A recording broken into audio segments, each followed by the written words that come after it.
the first of the three spirits.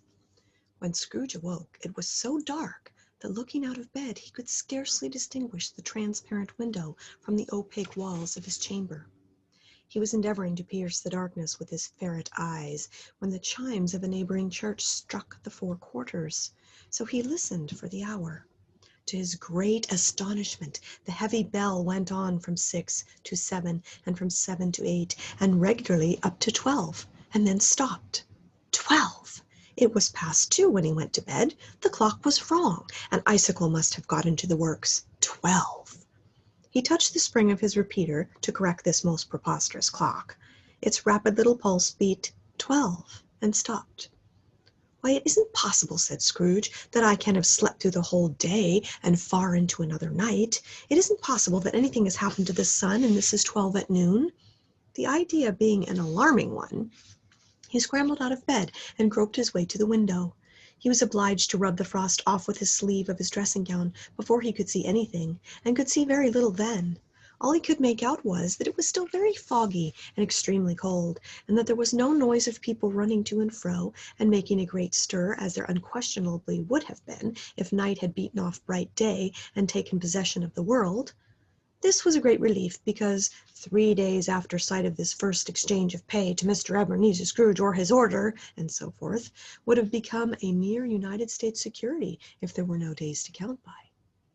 Scrooge went to bed again, and thought and thought and thought it over and over and over, and could make nothing of it.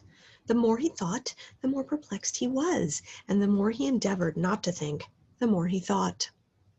Marley's ghost bothered him exceedingly. Every time he resolved within himself, after mature inquiry, that it was all a dream, his mind flew back again, like a strong spring released, to its first position, and presented the same problem to be worked all through. Was it a dream or not? Scrooge lay in this state until the chime had gone 3 quarters more, when he remembered on a sudden that the ghost had warned him of a visitation when the bell tolled 1. He resolved to lie awake until the hour was past, and, considering that he could no more go to sleep than to go to heaven, this was perhaps the wisest resolution in his power. The quarter was so long that he was more than once convinced he must have sunk into a doze unconsciously, and missed the clock. At length it broke upon his listening ear. "Ding dong! A quarter past," said Scrooge, counting. "Ding dong! 1/2 past," said Scrooge. "Ding dong! 1/4 to it," said Scrooge. "Ding dong! The hour itself," said Scrooge triumphantly, "and nothing else." He spoke before the hour bell sounded, which it now did, with a deep, dull, hollow, melancholy 1. Light flashed upon the room upon an instant, and the curtains of the bed were drawn. The curtains of his bed were drawn aside, I tell you, by a hand. Not the curtains at his feet, nor the curtains at his back, but those to which he faced was addressed. The curtains of his bed were drawn aside, and Scrooge, starting up in the half-recumbent attitude, found himself face to face with an unearthly visitor, who drew them as close to it as I am now to you, and I am standing in the spirit at your elbow. It was a strange figure, like a child, yet not so like a child as like an old man, viewed through some supernatural medium, which gave him the appearance of having receded from the view, and being diminished to a child's proportions. Its hair, which hung about its neck and down its back, was white as if with age, and yet the face had not a wrinkle on it, and the tenderest bloom was on the skin. The arms were very long and muscular, the hands the same, as if its hold were of uncommon strength. Its legs and feet, most delicately formed, were like those upper members, bare. It wore a tunic of the purest white, and round its waist was bound a lustrous belt, the sheen of which was beautiful. It held a branch of fresh green holly in its hand, and, in singular contradiction of that wintry emblem, had its dress trimmed with summer flowers. But the strangest thing about it was that from the crown of its head there sprung a bright clear jet of light, by which all this was visible, and which doubtless the occasion of its using, in its duller moments, a great extinguisher for the cap, which it now held under its arm. Even this, though, when Scrooge looked at it with increasing steadiness, was not the strangest quality, for as its belt sparkled and glittered now in one part and now in another, and what was light one instant at another time was dark, so the figure itself fluctuated in its distinctness, being now a thing with one arm, now with one leg, now with 20 legs, now a pair of legs without a head, now a head without a body, of which dissolving parts no outline would be visible in the dense gloom wherein they melted away. And the very wonder of this, it would be itself again, distinct and clear as ever. "Are you the spirit, sir, whose coming was foretold to me?" said Scrooge. "I am." The voice was soft and gentle, singularly low, as if instead of being so close beside him, it were at a distance. "Who and what are you?" Scrooge demanded. "I am the ghost of Christmas past." "Long past?" inquired Scrooge, observant of its dwarfish nature. "No, your past." Perhaps Scrooge could not have told anybody why. Anybody could have asked him, but he had a special desire to see the spirit in his cap, and begged him to be covered. "What!" exclaimed the ghost, "would you soon put out with worldly hands the light I give? Is it not enough that you are one of those whose passions made this cap, and forced me through the whole trains of years to wear it low upon my brow?" Scrooge reverently disclaimed all intention to offend, or any knowledge of having wilfully bonneted the spirit at any period in his life. And he made bold to inquire what business brought him there. "Your welfare," said the ghost. Scrooge expressed himself much obliged, but could not help thinking that a night of unbroken rest would have been more conducive to that end. The spirit must have heard him thinking, for it said immediately, "Your reclamation, then. Take heed." It put out its strong hand as it spoke, and clasped him gently by the arm. "Rise and walk with me." It would have been in vain for Scrooge to plead that weather and the hour were not adapted to pedestrian purposes, that bed was warm and the thermometer a long way below freezing, that he was clad but lightly in slippers, dressing gown, and nightcap, and that he had a cold upon him at the time. The grasp, though gentle as a woman's hand, was not to be resisted. He rose, but finding that the spirit made toward the window, clasped its robe in supplication. "I am mortal," Scrooge remonstrated, "and liable to fall." "Bear but a touch of my hand there," said the spirit, laying it upon its heart, "and you shall be upheld in more than this." As the words were spoken, they passed through the wall, and stood upon an open country road, with fields on either hand. The city had entirely vanished. Not a vestige of it was to be seen. The darkness and the mist had vanished with it, for it was a clear, cold winter day, with snow upon the ground. "Good heaven!" said Scrooge, clasping his hands together as he looked about him. "I was bred in this place. I was a boy here." The spirit gazed upon him mildly. Its gentle touch, though it had been light and instantaneous, appeared still present to the old man's sense of feeling. He was conscious of 1,000 odors floating in the air, each one connected with 1,000 thoughts and hopes and joys and cares, long, long forgotten. "Your lip is trembling," said the ghost, "and what is that upon your cheek?" Scrooge muttered with an unusual catching in his voice that it was a pimple, and begged the ghost to lead him where he would. "You recollect the way?" said the spirit. "Remember it!" cried Scrooge with fervor. "I could walk it blindfold." "Strange to have forgotten it for so many years," observed the ghost. "Let us go on." They walked along the road, Scrooge recognizing every gate and post and tree, until a little market town appeared in the distance, with its bridge, its church, and winding river. Some shaggy ponies now were seen trotting towards them, with boys upon their backs, who called to the other boys in country gigs and carts, driven by farmers. All these boys were in great spirits, and shouted to each other, until the broad fields were so full of merry music that the crisp air laughed to hear it. "These are but shadows of things that have been," said the ghosts. "They have no consciousness of us." The jocund travelers came on, and as they came, Scrooge knew and named every one of them. Why, he was rejoiced beyond all bounds to see them. Why did his cold eyes glisten, and his heart leaped up as they went past? Why was he filled with gladness when he heard them give each other Merry Christmas, as they parted at crossroads and byways for their several homes? Why was a Merry Christmas to Scrooge? Out upon a Merry Christmas, what good had it ever done him? "The school is not quite deserted," said a ghost. "A solitary child, neglected by his friends, is left there still." Scrooge said he knew it, and he sobbed. They left the high road by a well-remembered lane, and soon approached a mansion of dull red brick, with a little weathercock-surmounted cupola on the roof and a bell hanging in it. It was a large house, but one of broken fortunes, for the spacious offices were little used, and their walls were damp and mossy, their windows broken, their gates decayed. Fowls clucked and strutted in the stables, and the coach houses and sheds were overrun with grass. Nor was it more retentive of its ancient state within, for entering the dreary hall and glancing through the open doors of many rooms, they found them poorly furnished, cold, and vast. There was an earthy savour in the air, a chilly bareness to the place, which associated itself somehow with too much getting up by candlelight, and not too much to eat. They went, the ghost and Scrooge, across the hall to a door at the back of the house. It opened before them, and disclosed a long, bare, melancholy room, made barer still by lines of plain deal forms and desks. At one of these a lonely boy was reading near a feeble fire, and Scrooge sat down upon a form and wept to see his poor forgotten self as he used to be. Not a latent echo in the house, not a squeak and scuffle from the mice behind the paneling, not a drip from the half-thawed waterspout in the dull yard behind, not a sigh among the leafless boughs of one despondent poplar, not the idle swinging of an empty storehouse door, no, not a clicking in the fire, but fell upon the heart of Scrooge with a softening influence, and gave a freer passage to his tears. The spirit touched him on the arm and pointed to his younger self, intent upon his reading, and suddenly a man in foreign garments, wonderfully real and distinct to look at, stood outside the window, with an axe stuck in his belt, and leading by the bridle an ass laden with wood.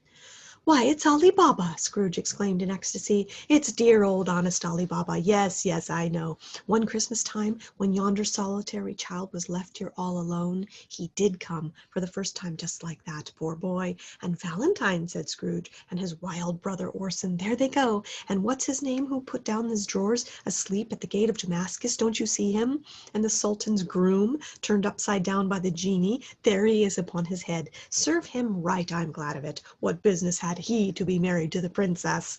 To hear Scrooge expending all this earnestness of his nature on such subjects in a most extraordinary voice, between laughing and crying, to see his heightened and excited face, would have been a surprise to his business friends in the city indeed. "There's the parrot!" cried Scrooge. "Green body and yellow tail, with a thing like lettuce growing out of the top of his head. There he is. Poor Robinson Crusoe. He called him when he came home again after sailing round the island. Poor Robin Crusoe! Where have you been, Robin Crusoe? The men thought he was dreaming, but he wasn't. It was the parrot, you know. There goes Friday, running for his life to the little creek. Hallo! Hoop! Hallo!" And then, with a rapidity of transition very foreign to his usual character, he said in pity for his former self, "Poor boy," and cried again. "I wish," Scrooge muttered, putting his hand in his pocket and looking about him after drying his eyes with his cuff, "but it's too late now." "What's the matter?" asked the spirit. "Nothing," said Scrooge, "nothing.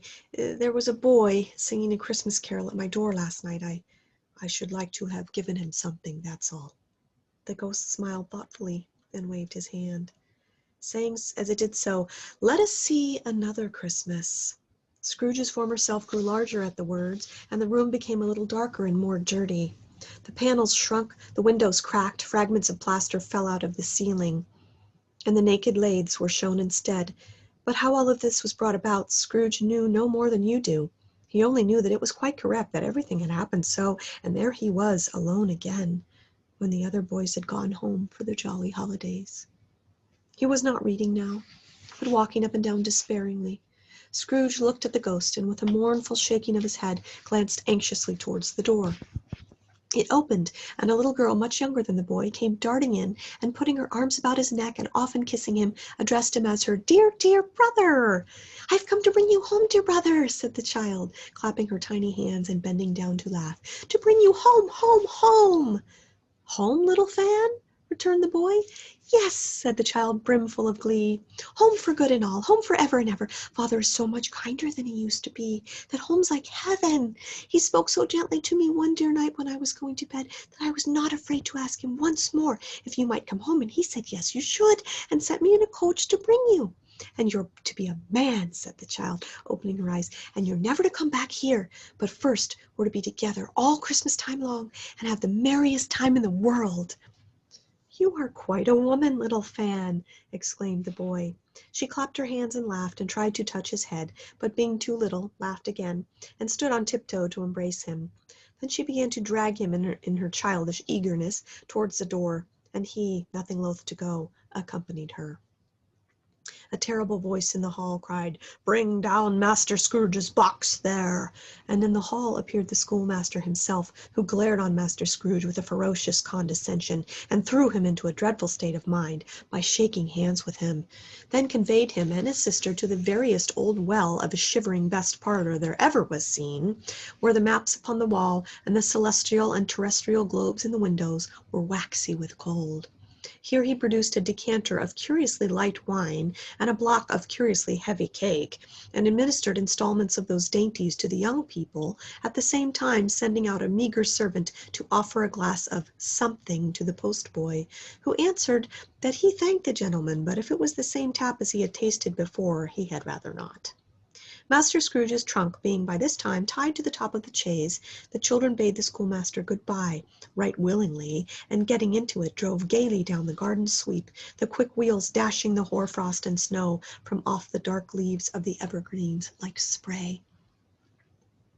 "Always a delicate creature, whom a breath might have withered," said the ghost, "but she had a large heart." "So she had," cried Scrooge. "You're right. I will not gainsay it, Spirit. God forbid." "She died a woman," said the ghost, "and had, as I think, children." "One child," Scrooge returned. "True," said the ghost. "Your nephew." Scrooge seemed uneasy in his mind, and answered briefly, "Yes." Although they had but that moment left the school behind them, they were now in the busy thoroughfares of a city, where shadowy passengers passed and repassed, where shadowy carts and coaches battled for the way, and all the strife and tumult of the city were. It was made plain enough by the dressing of the shops, that here too it was Christmas time again, but it was evening, and the streets were lighted up. The ghost stopped at a certain warehouse door, and asked Scrooge if he knew it. "Know it!" said Scrooge. "Was I apprenticed here?" They went in, at sight of an old gentleman in a Welsh wig, sitting behind such a high desk that if he had been 2 inches taller he must have knocked his head against the ceiling. Scrooge cried out in excitement, "Why, it's old Fezziwig! Bless his heart, it's Fezziwig alive again!" Old Fezziwig laid down his pen and looked up at the clock, which pointed to the hour of 7. He rubbed at his hands, adjusted his capacious waistcoat, laughed all over himself, from his shoes to his organ of benevolence, and called out in comfortable, oily, rich, fat, jovial voice, "Yo-ho there, Ebenezer, Dick!" Scrooge's former self, now grown a young man, came briskly in, accompanied by his fellow prentice. "Dick Wilkins, to be sure," said Scrooge to the ghost. "Bless me, yes, there he is. He was very much attached to me, was Dick. Poor Dick, dear, dear." "Yo-ho, my boys," said Fezziwig. "No more work tonight. Christmas Eve, Dick. Christmas, Ebenezer. Let's have the shutters up," cried old Fezziwig, with a sharp clap of his hands, "before a man can say Jack Robinson." You wouldn't believe how those two fellows went at it. They charged into the streets with the shutters 1, 2, 3, had 'em in their places 4, 5, 6, barred 'em and pinned 'em 7, 8, 9, and came back before you could have got 12, panting like racehorses. "Hilly-ho!" cried old Fezziwig, skipping down from the high desk with a wonderful agility. "Clear away, my lads. Let's have lots of room here. Hilly-ho, Dick. Cheer up, Ebenezer." Clear away! There was nothing they wouldn't have cleared away, or couldn't have cleared away with old Fezziwig looking on. It was done in a minute. Every movable was packed off, as if it were dismissed from public life for evermore. The floor was swept and watered, the lamps were trimmed, fuel was heaped upon the fire, and the warehouse was as snug and warm and dry and bright as a ballroom as you would desire to see upon a winter's night. In came the fiddler with a music book, and went up to the lofty desk and made an orchestra of it, and tuned like 50 stomach aches. In came Mrs. Fezziwig, one vast substantial smile. In came the 3 Miss Fezziwigs, beaming and lovable. In came the 6 young followers, whose hearts they broke. In came all the young men and women employed in the business. In came the housemaid with her cousin the baker. In came the cook with her brother's particular friend the milkman. In came the boy from over the way, who was suspected of not having board enough from his master, trying to hide himself behind the girl from next door but one, who was proved to have had her ears pulled by her mistress. In they all came, one after another, some shyly, some boldly, some gracefully, some awkwardly, some pushing, some pulling. In all they came anyhow and everyhow. Away they all went, 20 couple at once, hands half round and back again the other way, down the middle and up again, round and round in various stages of affectionate grouping. Old top couple always turning up in the wrong place, new top couple starting off again, and soon as they got there, all the old top couples at last, and not a bottom one to help them. When this result was brought about, old Fezziwig clapped his hands to stop the dance and cried out, "Well done!" and the fiddler plunged his hot face into a pot of porter especially provided for that purpose. But scorning rest, upon his reappearance, he instantly began again, and though there were no dancers yet, as if the other fiddler had been carried home, exhausted on a shutter, and he were a brand new man resolved to beat him out of sight or perish. There were more dances, and there were more forfeits, and more dances, and there was cake, and there was negus, and there was a great cold piece of cold roast, and there was a great piece of cold boiled, and there were mince pies and plenty of beer. But the great effect of the evening came after the roast and boiled, when a fiddler, an artful dog, mind, the sort of man who knew his business better than you or I could have told him, struck up Sir Roger de Coverley, and then old Fezziwig stood out to dance with Mrs. Fezziwig, top couple too, with a good stiff piece of work cut out for them, 3 or 4 and 20 pair of partners, people who were not to be trifled with, people who would dance, and have no notion of walking. But if they had been twice as many, 4 times, old Fezziwig would have been a match for them, and so would Mrs. Fezziwig. As to her, she was worthy to be his partner in every sense of the term. If that's not high praise, tell me higher and I'll use it. A positive light appeared to issue from Fezziwig's calves. They shone in every part of the dance like moons. You couldn't have predicted at any given time what would have become of them next. When old Fezziwig and Mrs. Fezziwig had gone all through the dance, advance and retire, both hands to your partner, bow and curtsy, corkscrew, thread the needle, and back again to your place, Fezziwig cut so deftly that he appeared to wink with his legs, and came up his feet again without a stagger. When the clock struck 11, this domestic ball broke up. Mr. and Mrs. Fezziwig took their stations, one on either side of the door, and shaking hands with every person individually, as he or she went out, wished him or her a Merry Christmas.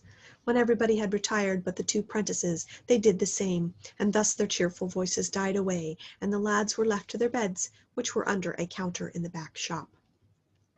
During the whole of this time, Scrooge had acted like a man out of his wits. His heart and soul were in the scene, without his former self. He corroborated everything, remembered everything, enjoyed everything, and underwent the strangest agitation. It was not until now, when the bright faces of his former self and Dick were turned from them, that he remembered the ghost, and became conscious that it was looking full upon him, while the light upon its head burnt very clear.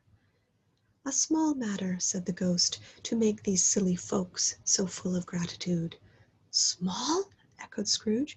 The spirit signed to him to listen to the 2 apprentices, who were pouring out their hearts in praise of Fezziwig, and when he had done so, he said, "Why, is it not? He has spent but a few pounds of your mortal money. 3 or 4 perhaps. Is that so much that he deserves this praise?" "It isn't that," said Scrooge, heated by the remark, and speaking unconsciously like his former, not his latter self. "It isn't that, spirit. He has the power to render us happy or unhappy, to make our service light or burdensome, to be pleasure or a toil, to say that his power lies in words and looks, to things so slight and insignificant that it is impossible to add and count him up. What then? The happiness he gives is quite as great as if it had cost a fortune." He felt the spirit's glance and stopped. "What's the matter?" asked the ghost. "Nothing particular," said Scrooge. "Something, I think," the ghost insisted. "No," said Scrooge. "No, I should like to be able to say a word or two to my clerk just now, that's all." His former self turned down the lamps as he gave utterance to the wish, and Scrooge and the ghost again stood side by side in the open air. "My time grows short," observed the spirit. "Quick."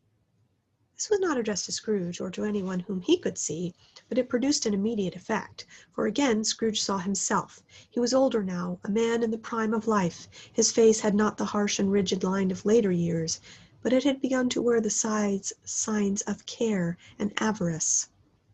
There was an eager, greedy, restless motion in the eye, which showed the passion that had taken root, and where the shadow of the growing tree would fall. He was not alone, but sat by the side of a fair young girl in a mourning dress, in whose eyes there were tears which sparkled in the light that shone out of the ghost of Christmas past. "It matters little," she said softly, "to you, very little. Another idol has displaced me, and if it can cheer and comfort you in time to come, as I would have tried to do, I have no just cause to grieve." "What idol has displaced you?" he rejoined. "A golden one." "This is the even-handed dealing of the world," he said. "There's nothing on which it is so hard as poverty, and there's nothing it professes to condemn with such severity as the pursuit of wealth." "You fear the world too much," she answered gently. "All your other hopes have merged into the hope of being beyond the chance of its sordid reproach. I have seen your nobler aspirations fall off one by one until the master passion gain engrosses you, have I not?" "What then?" he retorted. "Even if I had grown so much wiser, what then? I am not changed towards you." She shook her head. "Am I?" "Our contract is an old one. It was made when we were both poor and content to be so, until in good season we could improve our worldly fortune by our patient industry. You are changed. When it was made, you were another man." "I was a boy," he said impatiently. "Your own feeling tells you that you are not what you are," she returned. "I am. That which promised happiness when we were one in heart is fraught with misery now that we are two. How often and how keenly I have thought of this I will not say. It is enough that I have thought of it, and I can release you." "Have I ever sought release?" "In words, no, never." "In what then?" "In a changed nature, in an altered spirit, in another atmosphere of life, another hope at its great end, in everything that has made my love of any worth or value in your sight." "If this had never been between us," said the girl, looking mildly but with steadiness upon him, "tell me, would you seek me out and try to win me now?" "No." He seemed to yield to the justice of the supposition in spite of himself, but he said with a struggle, "You think not?" "I would gladly think otherwise if I could," she answered. "Heaven knows, when I have learned a truth like this, I know how strong and irresistible it must be. But if you were free today, tomorrow, yesterday, can I even believe that you would choose a dowerless girl? You who in your very confidence with her weigh everything by gain, or choosing her, if for a moment you were false enough to your one guiding principle to do so, do I not know that your repentance and regret would surely follow? I do. And I release you, with a full heart, for the love of him you once were." He was about to speak, but with her head turned from him, she resumed. "You may, the memory of what is past half makes me hope you will, have pain in this, a very, very brief time, and you will dismiss the recollection of it gladly, as an unprofitable dream, from which it happened well that you awoke. May you be happy in the life you have chosen." She left him, and they parted. "Spirit," said Scrooge, "show me no more. Conduct me home. Why do you delight to torture me?" "One shadow more," exclaimed the ghost. "No more," said Scrooge. "No more. I don't wish to see it. Show me no more." But the relentless ghost pinioned him in both his arms, and forced him to observe what happened next. They were in another scene and place, a room not very large or handsome, but full of comfort.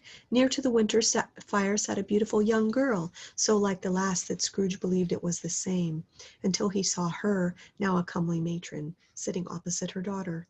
The noise in this room was perfectly tumultuous, for there were more children there than Scrooge in his agitated state of mind could count, and unlike the celebrated herd in the poem, they were not 40 children conducting themselves like one, but every child conducting itself like 40. The consequences were uproarious beyond belief, but no one seemed to care.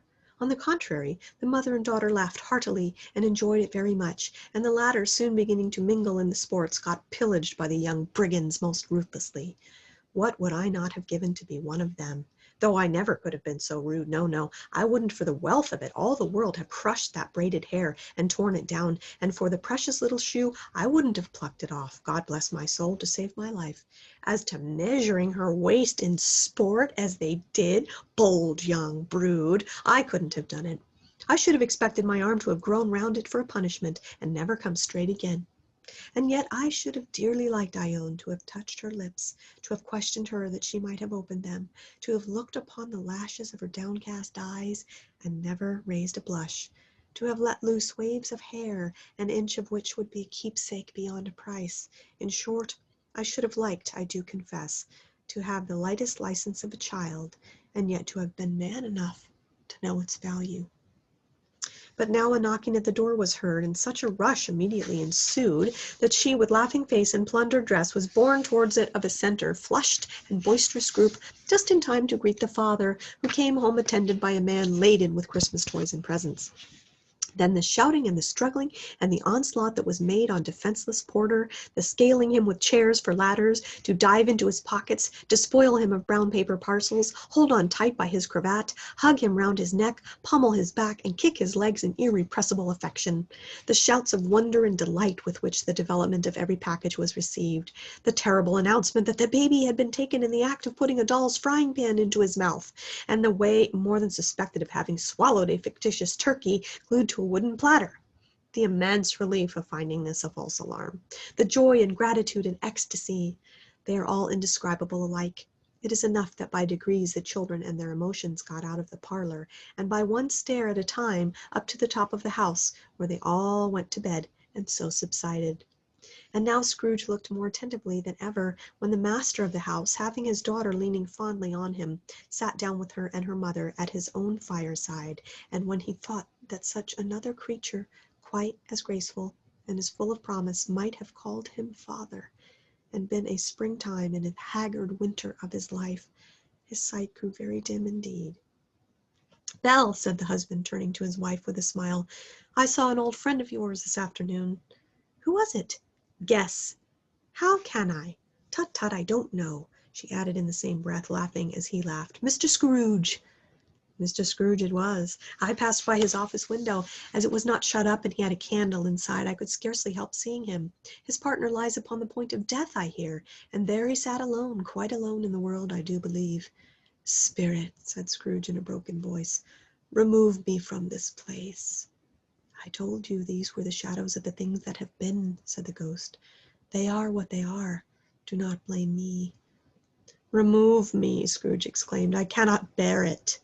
He turned upon the ghost, and seeing that it looked upon him with a face in which, in some strange way, there were fragments of all the faces it had shown him, wrestled with it. "Leave me. Take me back. Haunt me no longer."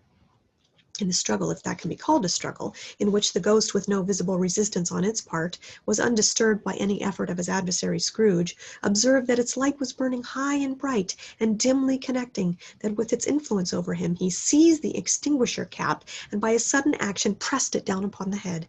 The spirit dropped beneath it, so that the extinguisher covered its whole form, but though Scrooge pressed it down with all his force, it could not hide the light, which streamed from it under it with an unbroken flood upon the ground. He was conscious of being exhausted and overcome by an irresistible drowsiness, and further of being in his own bedroom. He gave the cap a parting squeeze, in which his hand relaxed, and had barely time to reel to bed before he sank into a heavy sleep.